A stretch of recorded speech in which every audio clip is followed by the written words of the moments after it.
professional Lego eater, big boy who can now poo-poo in the toilet, and guy who stole $10 million from kids with cancer. Eric Trump testified today in New York, and apparently he must have fell off his jungle gym or something because he doesn't remember anything. Have financial statements, but then there's some other things that the Like, AG's everybody's so office happy brought in these up, videos. like a 2021 conversation that Eric didn't seem to remember. This was after he had been notified that the AG's office was investigating all of this. So they're trying to bring up these lapses in memory, these sort of back and forth of, okay, are you involved in these financial statements? Eric doesn't remember. Look, there's only one thing. There's only one thing Eric Trump should spend his whole life trying to forget, and that's whatever this shit was. Stand me up at the gates of hell, Jesus. but I won't back down. No. Turn it off. I'm not worried about getting like an audio strike from YouTube. I just can't listen to what Lara Trump is doing to this song. You could literally dig up Tom Petty's corpse, weekend of burning him around, and bill it as his last tour for a full year, and it would still be less disrespectful than whatever this bullshit that Eric's nanny is pulling with her one-note rendition. Whew! And you know it's only a matter of time before one of the Trumps has to approach Lara and be like, look, Lara, great song, you're doing a great job, but you are hired for a specific task. And that's to watch our big boy, right? So he doesn't eat Legos, and so he doesn't pull one of these. Attorney General's office was trying to focus Eric Trump on about his knowledge of Mar-a-Lago and how it was treated in the financial statement. So they showed an email that he was on that discussed the treatment of how they were valuing Mar-a-Lago. And what we have seen throughout this trial now at the end of its 5th week is that for the financial statements, Mar-a-Lago was valued as a private residence, which allowed it to have a higher valuation. But we've also seen evidence that Mar-a-Lago, for tax purposes, was valued as a private club, which enabled it to have a lower value. So this discrepancy was brought to Eric Trump's attention today on the stand, and he testified that both are accurate. So he's agreeing that it is also a private club while they were valuing it as a private residence in the statement of financial condition, which the judge has already said is fraudulent. So while Lara Trump's trying to kick off her musical career, if you can call it that, her abomination, Eric Trump said the one thing that all the lawyers, his daddy, hell, even Don Jr. was probably smart enough to say, don't say this.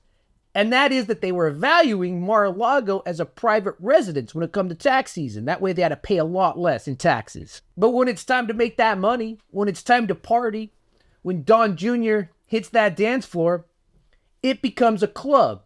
And I'm sorry if I have to explain this to anyone out there, but that's clear-cut fraud.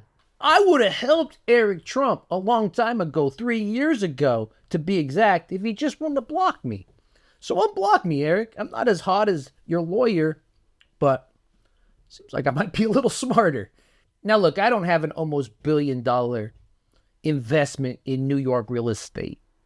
But I'll tell you what, if Eric Trump was even like responsible for, I don't know, $5,000 of mine, like if that $5,000 relied on the wits of Eric Trump, actually less than that, if like $5 relied on Eric Trump, I'd be nervous. I have to say there was one silver lining of Eric's testimony today.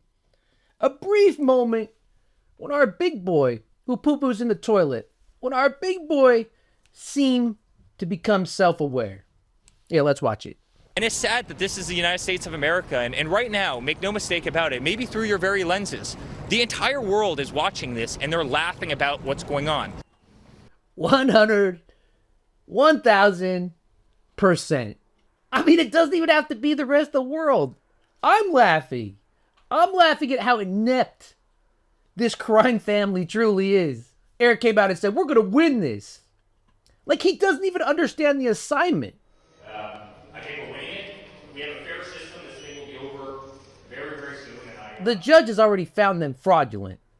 They're going to have to pay massive sums. This is just to find out how much. So, Eric, I don't know what you're going to win there, special buddy. Maybe a participation trophy? Is that what they're giving Eric after one of these? And so when you make an ass of yourself in court all day, you know you're going to get yelled at when you get home. You stand on those steps of the court and you echo daddy. We're being persecuted. We're being persecuted because this justice system, they should have looked into this long before Trump became president. They should have investigated this. It shows you the two tiers in this justice system. We're being persecuted because being president, attempting a coup, attempting to overthrow the government, finally got some AGs, finally got Michael Cohen to be removed from that team and testify against them. It finally happened after all that we hold someone accountable.